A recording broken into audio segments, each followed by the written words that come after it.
je vais profiter de ce moment parce que on parle de s'engager avec les gens, de discuter. Je vais profiter de ce moment pour faire la transition vers ton deuxième domaine d'expertise, puisque, bon, pour qu'on comprenne bien, la sphère digitale, c'est un écosystème complet où on va retrouver au cœur de l'écosystème le site internet. On va retrouver qui gravite, pardon, je vais essayer de faire une phrase française, qui gravite autour de notre site internet. On va retrouver les réseaux sociaux. Et puis, on va retrouver d'autres choses, comme par exemple les newsletters. Et bon, qu'on soit clair déjà sur les réseaux sociaux, c'est pas chez nous, c'est chez Facebook, chez LinkedIn, chez là où on publie. Donc, attention, quand vous publiez sur les réseaux sociaux ou quand vous avez une stratégie sur les réseaux sociaux, votre stratégie, elle n'est pas chez vous. Vous êtes locataire de chez quelqu'un. Donc, si demain ça coupe, et là ce matin, j'écoutais les informations qui montrent que les États-Unis, TikTok, ça commence à être rendu et les États-Unis menacent de couper TikTok. Donc, évidemment, tous les TikTokers professionnels montent au créneau parce que tous leurs revenus s'en vont. Ne faites pas ça, quoi. Mettez pas toutes vos billes dans le même panier, même si on fait un réseau après l'autre et pas tous en même temps. Voilà, c'était un peu l'aparté, mais autour de ces réseaux-là, on a notre site internet, donc tout doit pointer vers notre site internet. C'est ce que tu as rappelé tout à l'heure, hein, de faire des pages qui pointent vers notre site internet, parce que c'est là où on va, là on est chez nous, quoi, sur le site internet. Et puis, pour entretenir la relation, il y a quelque chose qui est super puissant, qui s'appelle l'email marketing ou les newsletters, et qui n'est absolument, enfin pour moi, c'est quelque chose dans notre domaine du paysage qui est complètement sous-évalué, et pourtant c'est un outil qui est ultra puissant, pas cher, et qui permet de garder le contact avec nos clients.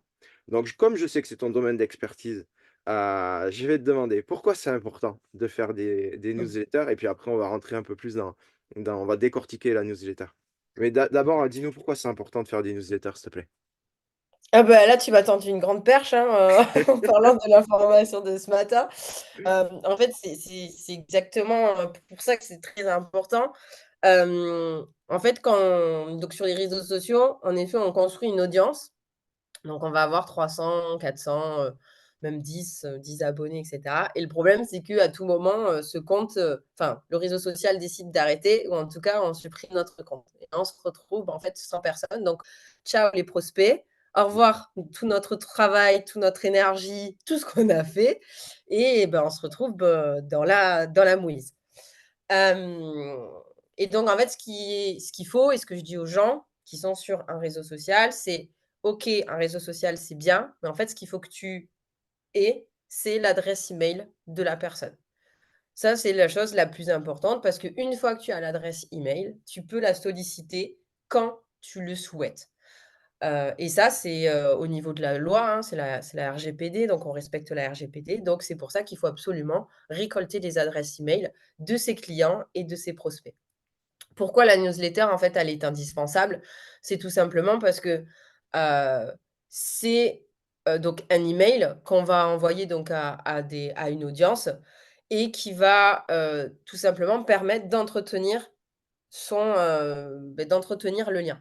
Donc en fait, l'email, alors là, on était sur la newsletter, mais en gros, pour déjà expliquer, c'est qu'une newsletter, c'est un email qu'on envoie à une fréquence régulière. En fait, c'est un rendez-vous qu'on donne à son ami. Donc, on va à l'apéro avec Jean, tous les lundis, à 18 heures. Et beh là, c'est exactement ça, c'est que vous allez envoyer un email tous les lundis à 18 heures. Et en fait, ça, vous le faites toutes les semaines. Donc, c'est vraiment le rendez-vous que vous donnez. Et donc, la newsletter, elle permet donc d'informer, de garder une relation avec vos prospects, avec vos clients. L'email marketing, c'est un peu plus global puisque ça regroupe la newsletter, mais ça regroupe des emails en fait qui sont envoyés ponctuellement pour pouvoir, en fait vendre. Vendre ou alors en tout cas récolter de l'information comme par exemple récolter un témoignage client. Donc l'email marketing, ce sont des emails qui sont envoyés dans un objectif précis et la newsletter, c'est des emails qui sont envoyés, quotidiennement ou en tout cas avec une régularité. Donc pourquoi c'est super important d'utiliser, l'email marketing l'email marketing en règle générale? C'est tout simplement parce que vous pouvez envoyer des emails quand vous voulez à votre audience, que ce soit pour l'informer, que ce soit pour vendre, que ce soit pour récolter de l'information, que ce soit pour lui transmettre de l'information. Donc en fait, voilà, ça répond vraiment, en fait, à tous les objectifs et c'est ça qui est fou, c'est que c'est un canal de communication qui permet d'acquérir des prospects, de Mmh. convertir un prospect en client et de fidéliser son client. Donc en fait, ça fait vraiment toute la chaîne, d'un client, enfin du prospect pardon, à un client fidèle et donc un ambassadeur. Un Ouais, seul et même canal de communication. c'est ça, ouais, c'est excellent et le lien est direct puisqu'on a accès directement à notre client et on passe plus par un algorithme qui déciderait pour nous de savoir si c'est pertinent de montrer la publication ou pas. Là, l'accès, Tout à fait. est direct. Hem On a posé le cadre. Il y a une question que je sais qu'il y en a plein qui nous regardent ou qui nous écoutent et qui se posent cette question. C'est: «Julie, OK, j'ai compris. Tu nous as dit, on prend des emails de nos clients et on les met, dans une base de données pour envoyer des newsletters». On va peut-être parler un peu technique tout à l'heure, mais en gros, c'est ça. Comment aujourd'hui, je pars de zéro. Comment est-ce que je fais pour avoir, des emails de mes clients là, tout de suite, voilà, pour commencer ma base de clients sur la newsletter. Il peut avoir plusieurs, possibilités, mais ce qu'il, fonctionne le mieux actuellement, c'est de mettre en place ce qu'on appelle un lead magnet ou un freebie ou un, cadeau gratuit. En gros, c'est de créer un document, une vidéo, enfin, il peut avoir vraiment plein de formats, qui va en fait apporter de la valeur aux prospects. Donc quand je dis apporter de la valeur, c'est que ça va répondre à un besoin ou à une envie forte du prospect et donc on va, créer, ce cadeau gratuit-là et donc on va te dire: «Beh, tiens, je te donne ça et en échange, tu me donnes ton adresse email». Donc pour, un petit peu imager, on peut mettre en place, par exemple, un, une masterclass, heu, offerte. On peut mettre en place un e-book offert. On peut mettre en place, des vidéos offertes. Donc si on est sur, donc pour les paysagistes, par exemple, on peut, créer un document, qui dit, je sais pas moi, comment est-ce qu'on entretient, tu vois, je sais pas, son jardin, les 10 clés pour entretenir son jardin. On peut le faire ça, par exemple, par saison. C'est tout simplement créer un document gratuit qui répond à un besoin de sa cible.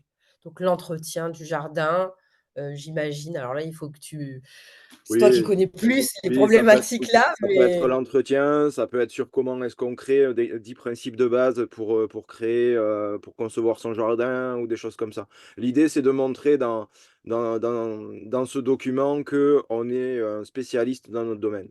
C'est juste ça, parce que c'est vrai que dans le paysage, c'est, l'idée du lead magnet, pour capturer, les emails, ce qu'on appelle capturer, mmh. en fait, elle est excellente et c'est vrai que on en parle souvent dans le domaine du digital mais pour les business en briques et en mortier, c'est plus compliqué et c'est vrai que d'offrir juste un document qui montre qu'on est spécialiste dans notre domaine, c'est parfait. Ça peut aussi être une étude de cas de jardin, en disant: «Voilà, on a créé le jardin comme ça et pourquoi» et tout ça.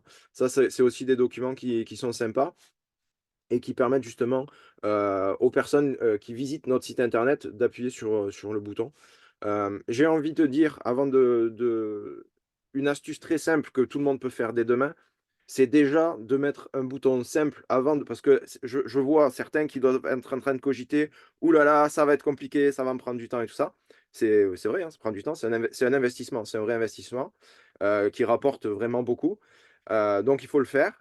Mais déjà avant de commencer, en mode 20-80, déjà mettre un bouton «Abonnez-vous à la newsletter» sur, son site internet permet de récolter l'email du prospect, du visiteur du site internet et de commencer parce que certaines personnes sont sur le site, se disent: «Ah, le site m'intéresse, j'ai pas besoin de faire mon jardin tout de suite, j'aurai peut-être besoin d'ici 2-3 mois, je vais m'abonner à la newsletter, comme ça on garde le contact». Donc déjà avec ce type de bouton, c'est important et avant de mettre en place, le lead magnet et de mettre en place le cadeau qu'on va offrir aux clients. Et utiliser aussi les réseaux sociaux. Instagram, par exemple, en story avec le sticker ce lien, Mmh. sur LinkedIn aussi, par exemple, faire, des publications, qui parlent du sujet que vous allez traiter, en fait, dans la newsletter et qui dit: «Beh, t voilà, si ça vous intéresse, inscrivez-vous à ma newsletter». Ça, c'est un truc hyper important, c'est, quand on met en place, en tout cas, l'email marketing et surtout quand on met en place une newsletter, c'est surtout, beh, de la communiquer parce que si on veut que la base email grossisse, il faut utiliser les canaux, qu'on a en notre possession, Bien sûr. pour tout simplement, enfin, pour faire grandir donc la base email. Les messages en MP aussi, les gens qui vous suivent depuis longtemps, on en parlait, tout à l'heure, mais n'hésitez pas à leur dire: «Beh, tiens, tu me suis sur Instagram, sache que je partage, davantage de conseils via ma newsletter. Voici le lien pour t'inscrire». Fais-le. Donc Mmh. bien entendu, avant de mettre en place un lead magnet et cetera, il y a le site internet, il y a les réseaux sociaux. Le lead magnet, c'est un outil qui est juste super puissant parce que ça répond à un besoin et il y a pas forcément besoin, de mettre trop d'énergie, dedans, dans le sens où moi, je sais que mon premier lead magnet, je l'ai fait sur Canva, sur un Ouais. document, ou même un document Word, quoi et après, je l'ai téléchargé en PDF. Je l'ai mis sur un Google, enfin Drive Mmh. pour qu'il soit stocké, en fait, quelque part et donc je partage ce, lien Google Drive, tout simplement. Ouais, bien sûr. Et vraiment ça m'a pris, moins d'une demi-journée à rédiger, le contenu puisque ce sont des choses, en fait, qu'on connaît aussi.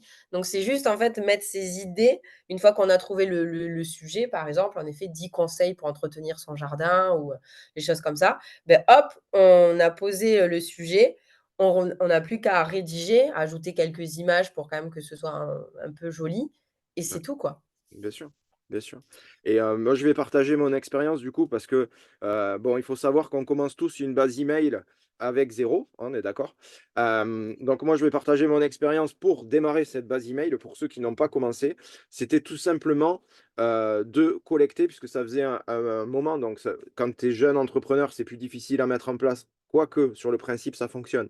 Mais, sur le quand tu as déjà un petit peu d'ancienneté, quelques mois ou quelques années, d'entrepreneuriat et que tu veux mettre, en place cette base email pour pouvoir communiquer par mail à tes prospects et tes clients, moi, ce que j'ai fait tout simplement, c'est que j'ai récolté les mails que j'avais de mes clients existants, à qui j'avais envoyé une facture, un devis, un échange simple pour une information. «Ah oui, tiens, ce client, il m'avait pas donné son mail, mais là, je l'ai, donc je le mets dedans» et puis ça permet déjà de constituer le démarrage de cette base et très rapidement, on se rend compte qu'on arrive à avoir, 50, 100 personnes qui sont déjà, selon l'ancienneté bien sûr, mais 50 à 100 personnes qui constituent déjà le démarrage de la newsletter. Parce que bon, envoyer une newsletter à 2 personnes au début, c'est pas super motivant, quoi. Mais et donc on n'a pas tendance à le faire. Mais dès on commence à avoir 30, 40, 50 personnes, là on se dit: «Ah bah, oui, ça vaut le coup que j'envoie mes newsletters». Donc moi, j'avais commencé comme ça et puis petit à petit, ma base email a grossi.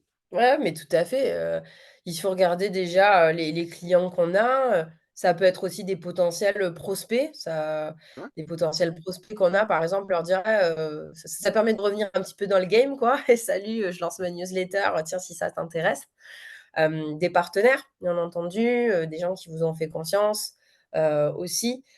Faut pas, voilà, faut pas hésiter. De toute façon, il faut pas avoir, trop peur. Alors, quand on est sur du B2B, donc quand on s'adresse à des entreprises au niveau de la RGPD, donc c'est la Réglementation générale de la protection des données, vous avez la possibilité d'envoyer des emails à d'autres entreprises à partir du moment où, hem vous pensez en gros que ça correspond à leurs besoins.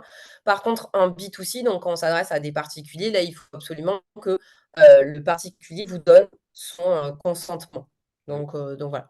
Donc, bien entendu, vous pouvez, ajouter des adresses email, des personnes que vous avez en contact. Par contre, n'allez pas, si vous êtes sur, enfin, n'allez pas genre sur internet chercher des adresses email, de personnes que vous ne connaissez pas. exactement. Merci pour ce rappel, légal.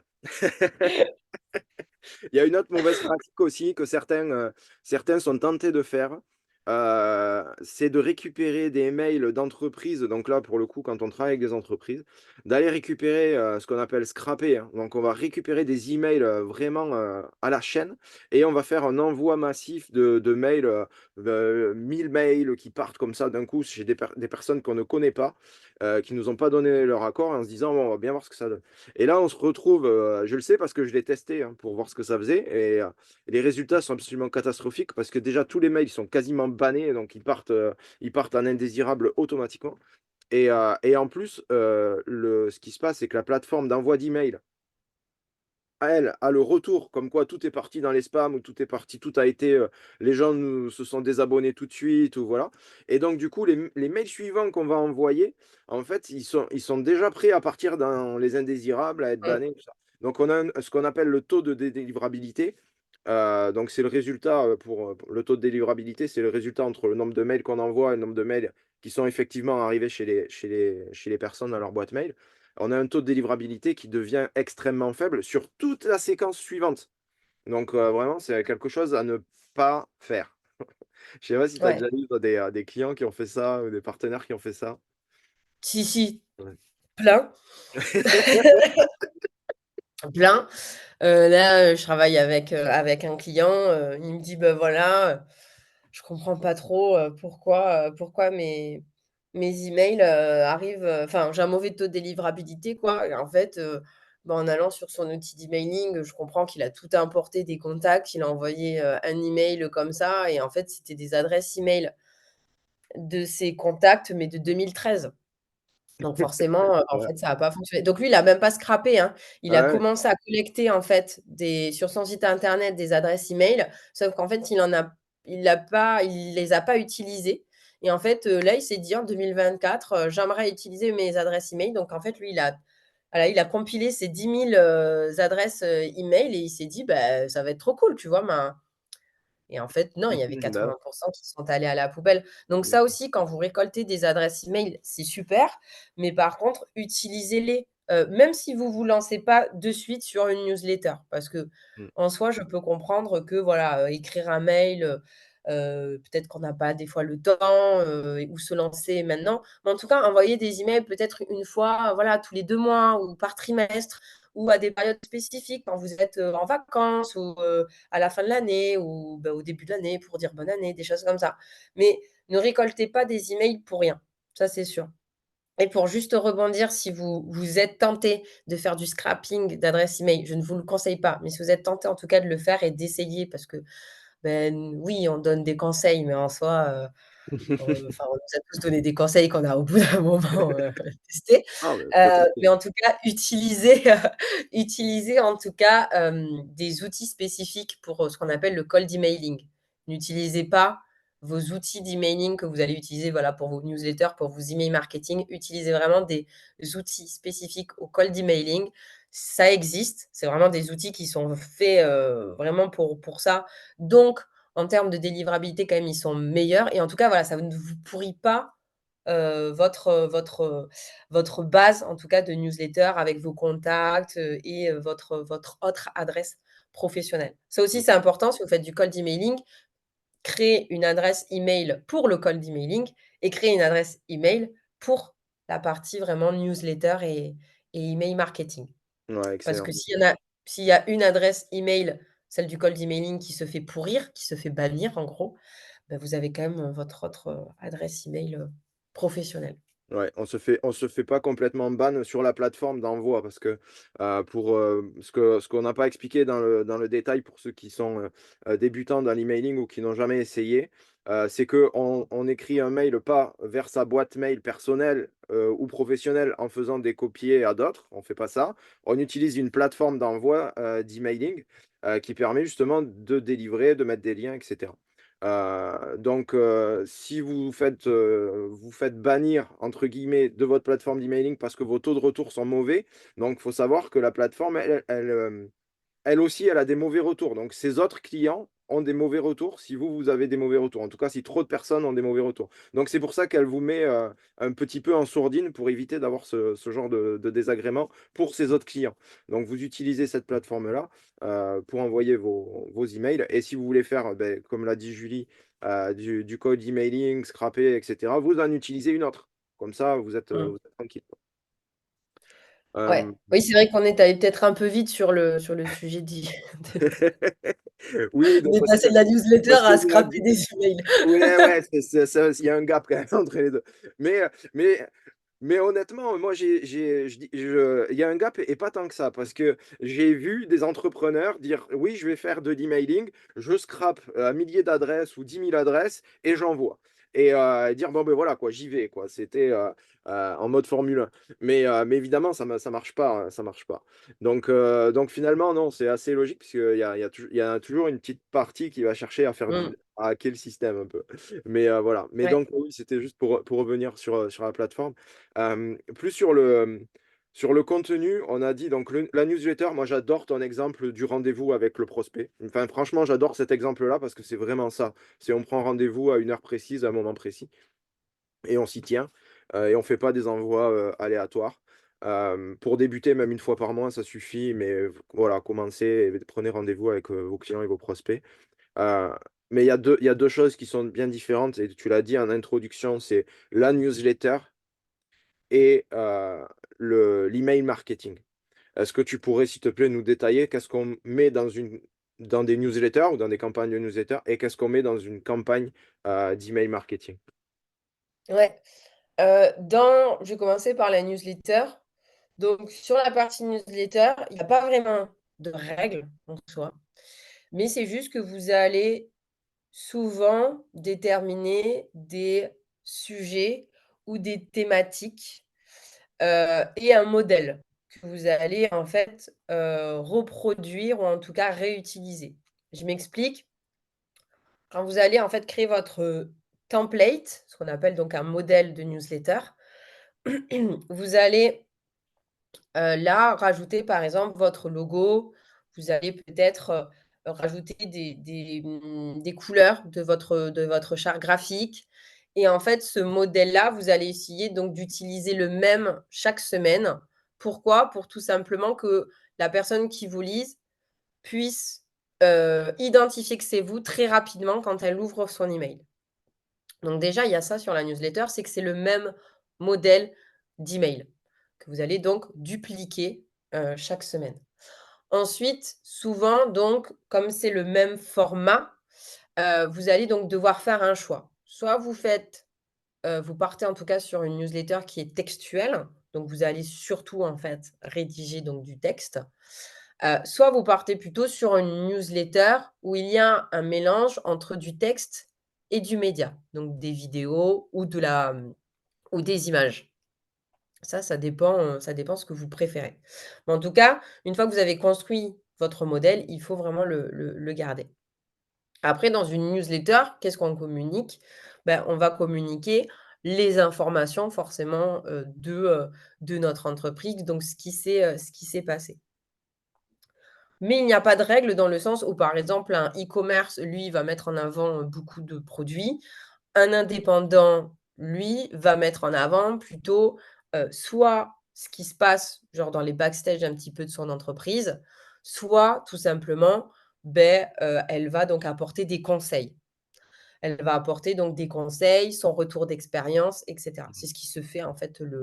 le plus, hein, sur le côté, vraiment indépendant. Donc il y a pas de règle, mais en tout cas, il faut qu'il y ait une ligne éditoriale et une cohérence entre toutes vos newsletters. C'est-à-dire que vous pouvez pas. On évite en tout cas d'envoyer une newsletter où on va parler, sur la même newsletter, d'un produit. On va parler aussi, de ce qu'on a fait la semaine dernière et puis on va parler, je sais pas, des tarifs, et cetera et la semaine d'après, on va, parler, de nos vacances ou, enfin, ouais, il faut je sais pas, il faut qu'il y ait une Ouais, cohérence en fait dans le ouais. contenu. Donc voilà, donc il faut en tout cas avant de commencer dans la newsletter, il faut bien déterminer, forcément à qui est-ce qu'on veut, envoyer, notre newsletter. C'est quoi les thématiques qu'on souhaite aborder, et bien déterminer donc un modèle. Dans l'email marketing, ce qui se diffère surtout, c'est qu'un email est égal à un message, est égal à un objectif. Donc, c'est-à-dire qu'un email est égal à un message, donc on ne traite que d'un sujet, est égal à un objectif, donc c'est-à-dire qu'il faut qu'il y ait absolument dans tous les emails ce qu'on appelle un call to action ou un bouton d'action.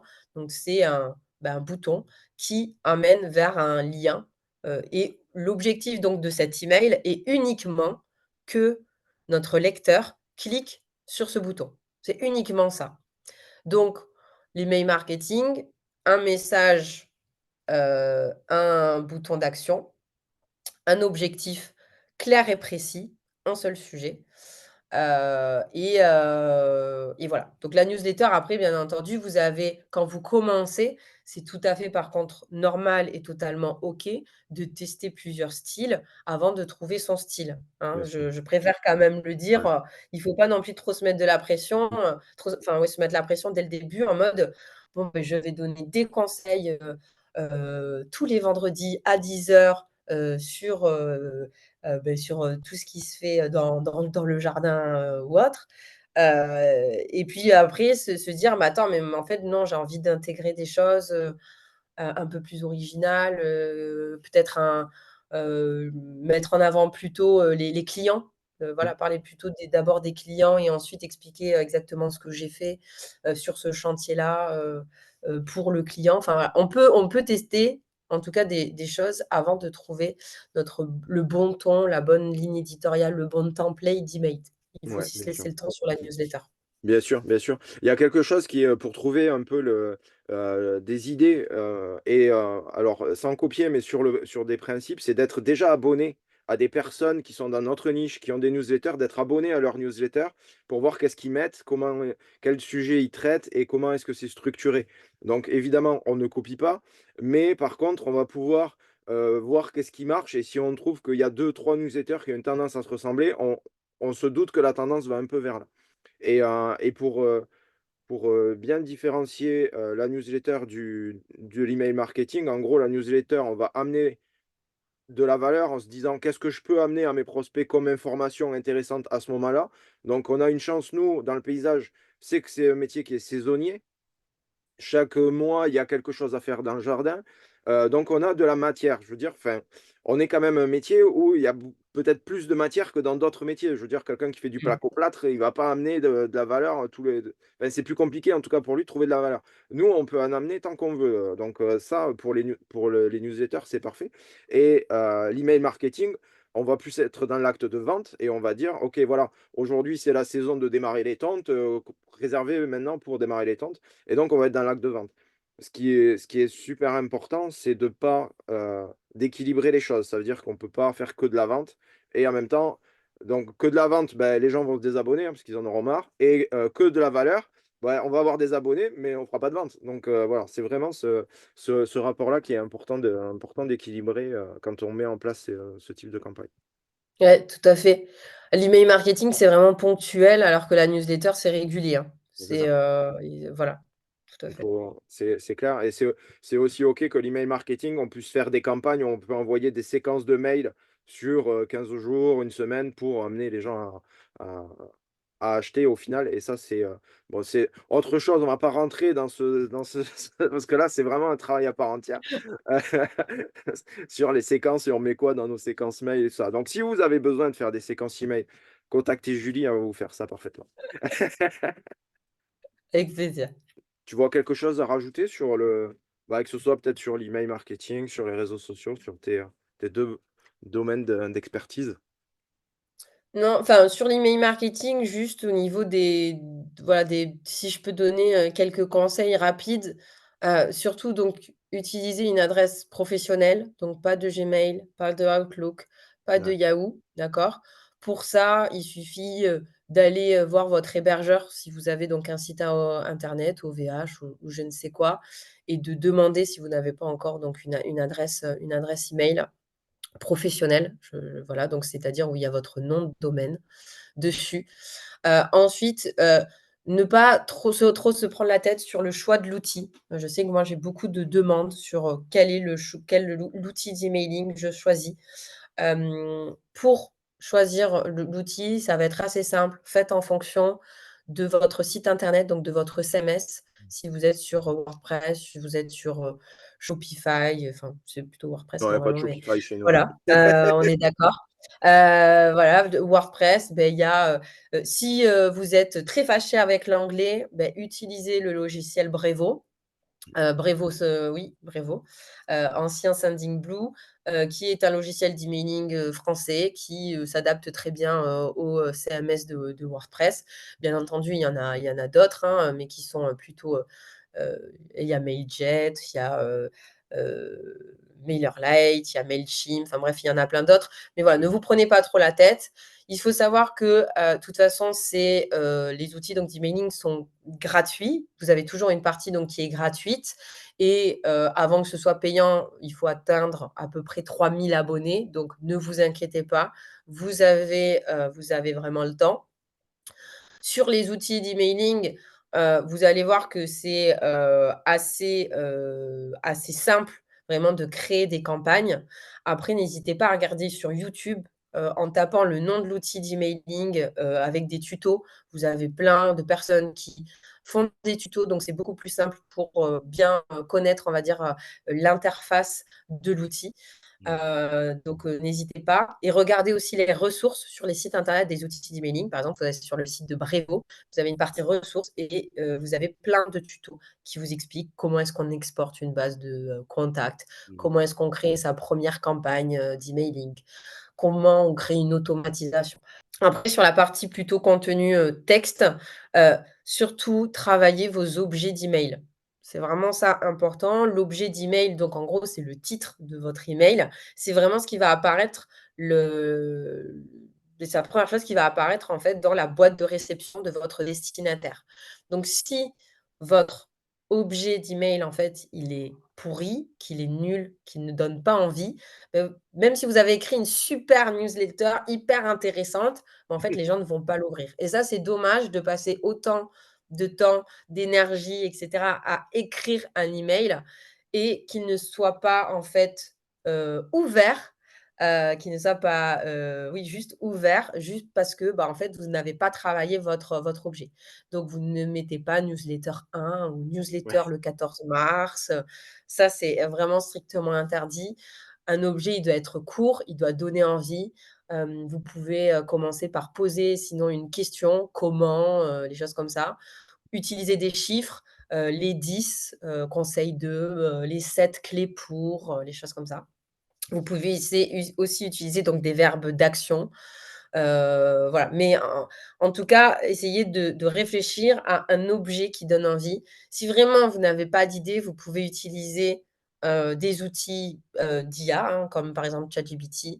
Mmh. Vous pouvez, essayer, enfin voilà, de regarder un petit peu aussi ce qui se fait sur les autres newsletters, ça peut aussi vous donner des envies.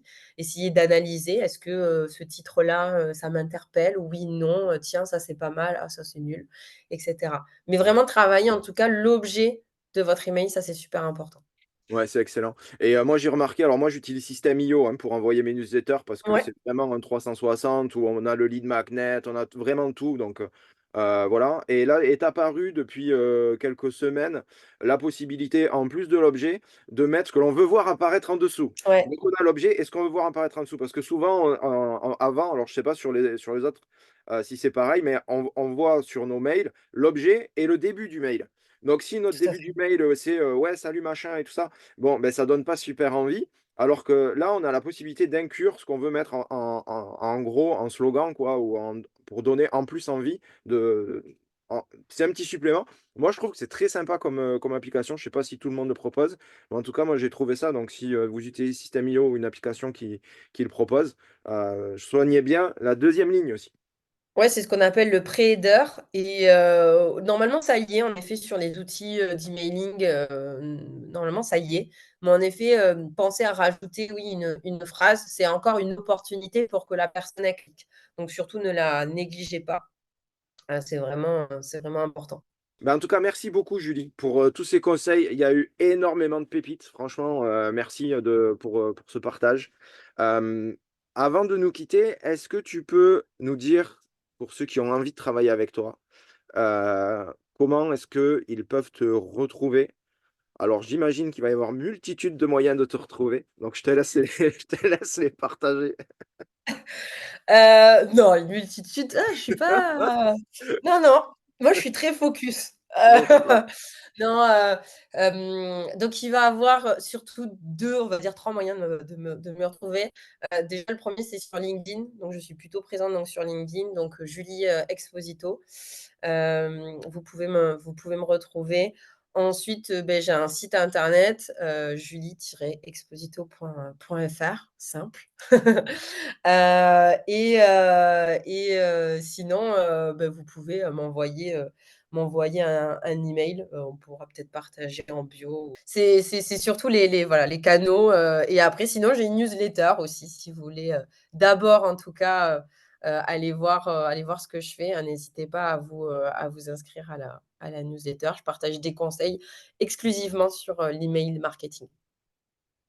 Beh, parfait, en tout cas, merci beaucoup, Julie, pour ton partage, cette interview. C'était vraiment, j'étais ravi, de t'avoir avec nous dans le podcast Paysapreneur parce que enfin, dans le podcast et sur la vidéo YouTube aussi, parce qu'il y a les 2. Pour le coup, il y a les 2 canaux de diffusion et c'était vraiment un plaisir. Tu as amené énormément de valeur. On reste, je pense que Julie est d'accord avec moi pour le dire aussi, on reste à votre disposition si vous avez des questions sur des choses qui vous ont interpellé, mais vous trouvez qu'on n'a pas été assez dedans, donc mettez des commentaires, mettez tout ce qu'il faut sous la vidéo ou au niveau du podcast, puisque maintenant dans le podcast, on peut écrire des commentaires.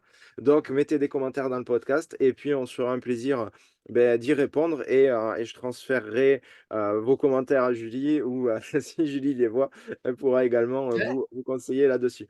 En tout cas, merci à tous, d'avoir été présents, d'avoir suivi cette vidéo jusqu'au bout. Merci encore beaucoup Julie, pour ta présence et je Merci vous à dis toi. à très, très bientôt pour un prochain épisode sur la chaîne Paysapreneur. Ciao, bye bye.